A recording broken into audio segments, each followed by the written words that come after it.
teach was, because we didn't get to talk about it at all. But how was it teaching alternate nostril?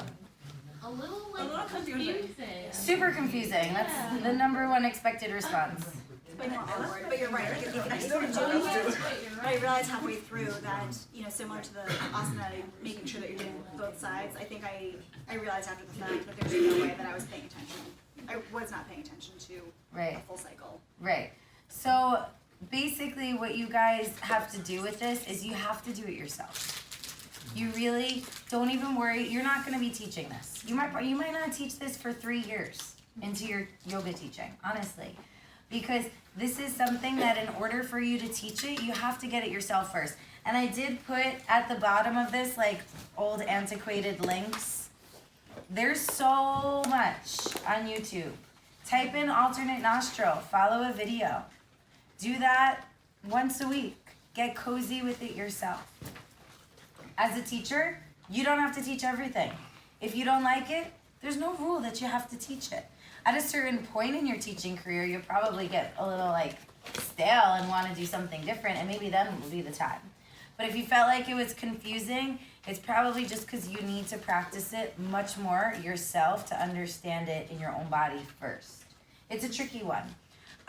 The other thing too with it is you guys should really practice doing it and speaking it out loud, but not to anybody else. In the same way, I recommend you talk your classes out in your car when you're driving and write your classes down. Speak out your pranayama. It's important because the more you speak these things out, the better you'll be at teaching it. And if you don't do that, it's going to be really hard when you step into the room.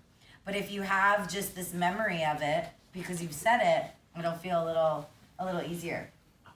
Any questions on it, even though it was a little tricky, which is totally expected? Questions, comments, concerns? Just yeah. one question for Nadi Shodhana. Is there at any point in time when they're both sealed at the same time, or is it a smooth, like seamless, like as one open? It's supposed to be seamless for Nadi Shodhana, and then Anuloma Viloma is when you have the seal. Okay. Right. Thank you. Yeah, and I like that visualization of like envisioning the breath, creating a mountain-like shape, arcing up to the mind and coming back down. I don't know, that's just like, it's something that resonates with me personally.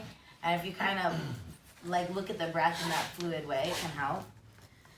Okay, so we're gonna do Brahmari and Kapalabhati, which are 2 fun ones. And then I'm gonna teach you guys the breath of joy, which is real fun. So Brahmari is, has anybody ever done it before? No? Once I did. I did once. Okay, so it's definitely an interesting one. It involves sound. You guys can see the whole, it's like the humming sound of a bee. We'll get to it. So you're gonna close off your eyes, ears. So I did write this down for you. I think I'm just making sure. Yeah, good. Teaching tips. So it's thumbs in the ears, like this. Pointer and middle finger over the eyes, and then the ring finger rests on the cheek and the pinky just relaxes. So you look like this. Now, another teaching tip. Don't teach them to do that if they need to see what you're doing. I've done all these things the wrong way, and that was one thing that I did. Okay, so this is going to be very introspective in the sense that you're sealing off your senses, and the breath, it's going to kind of, because it has a sound to it, it's going to be full in you and in yourself. And this is something that is kind of super weird to do in a yoga class, I'm not going to lie. But if you have a class of yogis that are just, like my Saturday yogis, I feel like I could like throw anything out there and they'd be down. And even if there's a couple new people sprinkled in, it'd be fine because there's enough regulars that are used to the crazy that they're like for it. It's different. Some people love it, some people hate it. We're gonna give it a shot. I'm gonna have you just experience it and then I'll teach you how to teach it. So, same process, come into your seat, come into your breath. Before you have them close their eyes, I would demonstrate. Brahmari is a pranayama technique in which we seal off our senses. So in order to do that, we use our hands. Our thumbs go in our ears. Our pointer finger and middle finger rest on the eyes. Don't push on the eyes, they just rest. And then just rest the other two fingers down by the cheeks. This is the posture we'll be taking in a moment. So I always say like that. Some people will do it, and that's fine. But I always like preface it with that, okay? So let's go ahead and close our eyes and come into a comfortable seat. Don't worry about your hands. Pretend that didn't happen. I'm teaching you as if you're in a class starting now, okay? So you're in your comfortable seat. Go ahead and close your eyes. Let's take a deep breath in and just roll the shoulders up to the ears. Exhale, draw them back, settle them down. And just keeping the shoulders relaxed. Take a moment to feel the breath. Relax the jaw, letting the teeth part. Feeling the eyes get a little heavier in the eye socket. Maybe finding another inch of height as you lift through the crown of the head and press the skull back.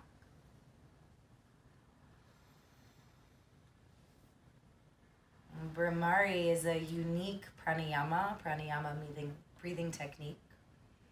We're going to experience it together today, and I just invite you to have an open mind to something new.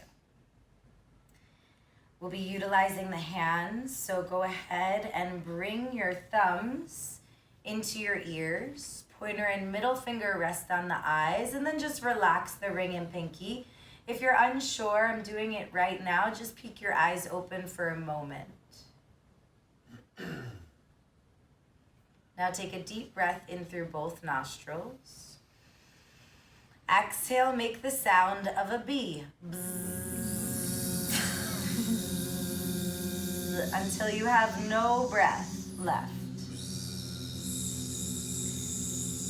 When your bzz has met its completion, you'll take another breath in and exhale. Bzz.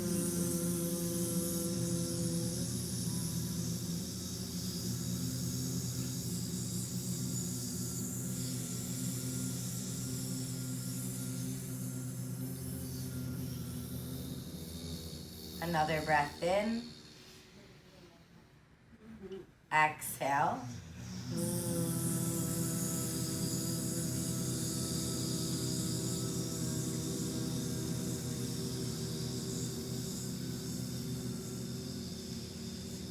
Relax the hands down. Keep your eyes closed. Take a deep breath in.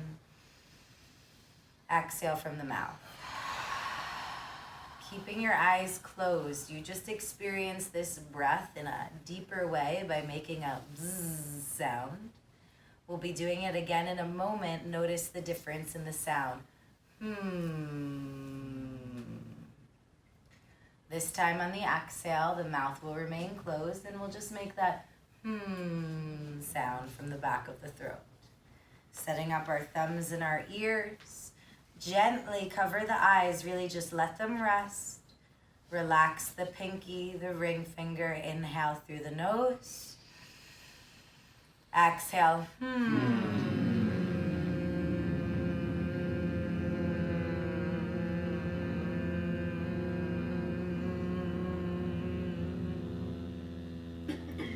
Inhale when you complete the breath. Exhale.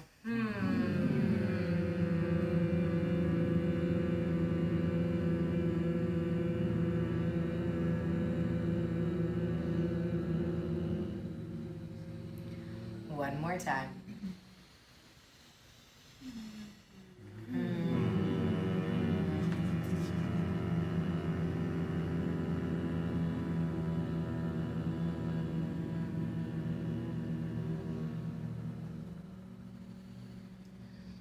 Lower the hands. Keep the eyes closed. Let your breath be what it needs to be in this moment. That might mean a deep breath. That might mean its natural state. Observe what you feel in the body.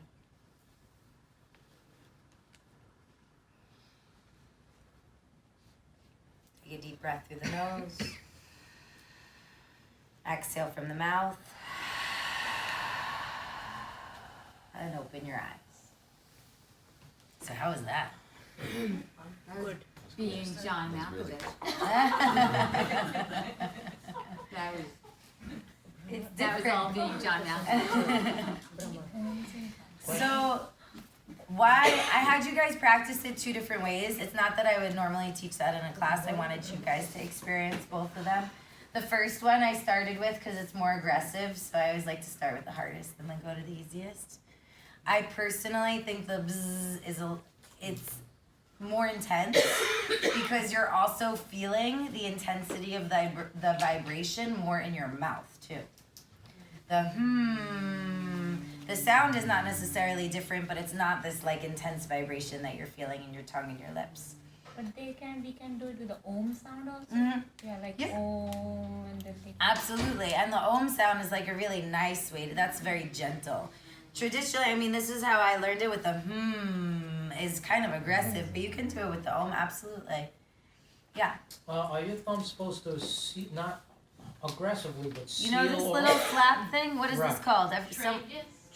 You Huh? Tragus? This thing. Yeah, that's probably it. Oh, you're supposed You're, to push that in? you can take your thumb and just gently press that. All right, so it's not supposed to enclose We don't want your and stop, cover up the hole to your eardrum. No, I just always take that little, what is it called? Tragus? Tragus. Close the Okay. tragus over the thumb. Now, some of you guys are pushing on your eyes. I can see how uncomfortable you are. It's really just like, it's like you're just tapping your eyelids. It's supposed to be so gentle with the hands. It's also a weird one for the neck and shoulders because since you're like this, you have to constantly remember to relax the shoulders. Yeah. When in a sequence would you do something like this? I've never taught this in a class before in my life. Did. If I did, I would do it in the begin. I wouldn't do this in a pose ever. Right, but I would do it in the beginning. Why haven't you ever? Okay, I've never. Cause it's weird. Didn't you just hear everyone buzzing? Yeah, I thought it felt She wants freaking people to come awesome. back. So Yeah. I don't That think was we'll cool. teach this. I have taught this on a one-on-one setting. I've never taught it in my class here because I teach basic. Oh. And so in teaching basic, it's not that we can't do the weirdest of. I do breath of joy, which we're about to do, which is probably even weirder. I do that all the time, and I do a lot of like hara, which is like exhaling ha with sound.